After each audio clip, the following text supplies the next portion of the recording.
So if I take an example, if I'm doing high intensity training 6 days a week, I'm basically putting my body into catabolic states every day, probably isn't recovering from that. And I'm on a path to burnout pretty quickly if I don't do anything to slow that down. Is that sort of what we're saying Hmm. with regards to burnout? Or have I come at that from the wrong angle? You are right. You're right in that we're adding stresses in that we can't recover from now.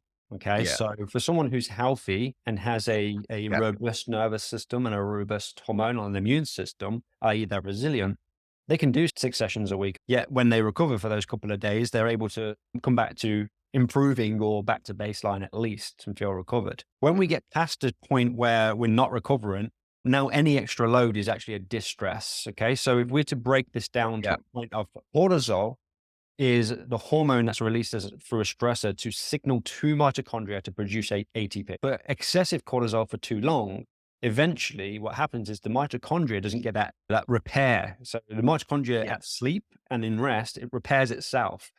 If it doesn't Yeah. repair itself, the DNA structure is damaged, the cell wall's damaged, and all of a sudden it can't function appropriately. So eventually it will stop being able to produce the ATP required for the level of stress someone's under. So now Right. what Yeah. we have is we have cortisol dysfunction, mitochondrial dysfunction, and we have someone going from hyperarousal to hypoarousal, which is the shift into burnout and then into chronic fatigue.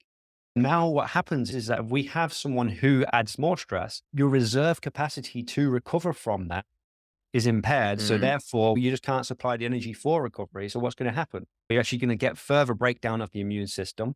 You're going to start to see Yeah. more inflammation and you're going to start to see disease, chronic disease, Disease. Yeah. Yeah. Yeah. Yeah. which is Yeah. one point of burnout. And what happens Mm. then? If our metabolic system can't drive our energy surplus for our stress response, the brain is going to go into a depressed state to try and generate a negative affective state. So you don't continue to move forward and do Mm. the work you need to do because now it's harmful. Yeah.